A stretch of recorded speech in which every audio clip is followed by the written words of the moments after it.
महत्त्वाचं असणार आहे। पुढची बातमी पाहूयात। राज्यात मुसळधार पावसानं थैमान घातलंय। याला धुळे तालुका मात्र अपवाद ठरलाय। धुळे परिसरात 2 महिने उलटून देखील पावसानं दडी मारली आहे। त्यामुळे शेतकरी हा संकटात सापडलाय। शेतकऱ्यांनी पेरणी करून ठेवली आहे, मात्र पाऊस न आल्यानं जमिनीला अक्षरशः भेगा पडल्यात। त्यामुळे शेतकऱ्यांवर आता दुबार पेरणीचं संकट ओढवलंय। एकीकडे राज्यात जोरदार पाऊस होतोय, तर धुळ्यातील शेतकरी पाऊस नसल्यामुळे हवालदिल झाल्याचं चित्र आहे। याचा सविस्तर आढावा घेतलाय आमचे प्रतिनिधी धनंजय दीक्षित यांनी। पाहूयात। राज्यात एकीकडे सर्व दूर पावसाची जोरदार हजेरी लागत असून धबधबे आणि धरणं ओव्हरफ्लो झाल्याचं पाहायला मिळत असताना दुसरीकडे मात्र धुळे तालुका असेल आणि जिल्ह्यातील धुळे तालुका आणि शिंदखेडा तालुका असेल हे दोन्ही तालुके अद्यापही पावसाच्या प्रतीक्षेत आहे।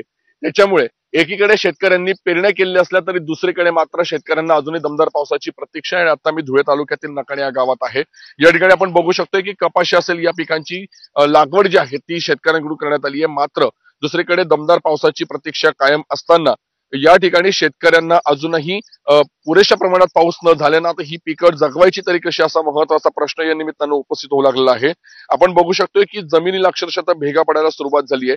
मात्र तापमान जे आहे ते अजूनही काही प्रमाणात कमी झालेलं नाही आणि याचाच परिणाम एकंदरीतच हा यंदाच्या खरीप हंगामावर होणार का असा महत्वाचा प्रश्न आता उपस्थित होऊ लागलेला आहे।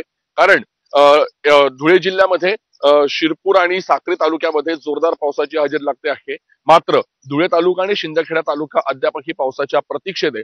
त्याच्यामुळे एकीकडे शेतकऱ्यांनी ज्या पेरण्या करून ठेवलेल्या आहेत त्या पेरण्यांच्या पार्श्वभूमीवरती पाऊस जर वेळेवर नाही झाला तर दुबार पेरणीचं संकट देखील शेतकऱ्यांवर ओढवू शकतं आणि या पार्श्वभूमीवरती शासनाने दुबार पेरणीच्या संदर्भामध्ये शेतकऱ्यांसाठी उपाययोजना कराव्यात अशी मागणी शेतकऱ्यांमधून होताना पाहायला मिळते आहे।